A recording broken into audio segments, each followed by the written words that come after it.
గత ప్రభుత్వ హయాంలో తెలంగాణ అప్పుల మయం అయినప్పటికీ రాహుల్ గాంధీ రైతులకు ఇచ్చిన హామీ మేరకు రైతు రుణమాఫీ చేశామని ఎమ్మెల్యే వీర్లపల్లి శంకర్ అన్నారు.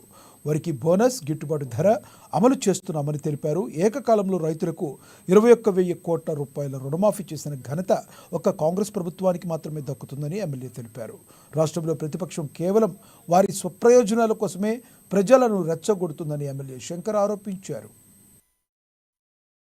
ఈ రాష్ట్రం అన్ని విధాల అప్పుల కుప్ప అయినప్పటికీ, అన్ని రంగాలలో అప్పులు ఉన్నప్పటికీ, ఉదాహరణకు సీడ్ సప్లై చేసిన అప్పులే, కరెంట్ విద్యుత్ శక్తిలో కూడా అప్పులే, బ్రీవరీస్కు కూడా అప్పులే, లాస్ట్ సివిల్ కాంట్రాక్టర్లో కూడా అప్పులే, సివిల్ సప్లైలో పెండింగ్ బిల్స్ 50,000 కోట్లు, ఇవన్నిటితో పాటు రాష్ట్రానికి 7 లక్షల అప్పు ఉన్నప్పటికీ ప్రజలు, రైతులు ఒక అవకాశం ఇచ్చారు.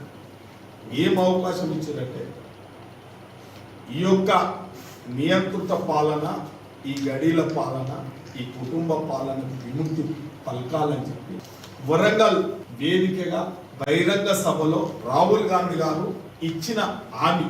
తెలంగాణ ఇస్తే తెలంగాణ రాష్ట్రంలో రైతులు గిట్టుబాటు ధర లేక, అమ్మిన పంటను అమ్ముకోలేక అప్పుల పాలై ఆత్మహత్యలు చేసుకుంటున్న సందర్భంలో రాహుల్ గాంధీ గారు ఇలా వరంగల్ బహిరంగ సభలో ఎవరు ఆత్మహత్యలు చేసుకోవద్దు, రైతులు తప్పకుండా రుణమాఫీ చేస్తాం, గిట్టుబాటు ధర ఇప్పిస్తాం, బోనస్ ఇస్తాం అని చెప్పి ఆ రోజు ఏదైతే ఎన్నికల కంటే ముందు ఏదైతే చెప్పిరో, ఈ రాష్ట్రంలో ప్రభుత్వం ఏర్పాటైన తర్వాత రాష్ట్ర ముఖ్యమంత్రి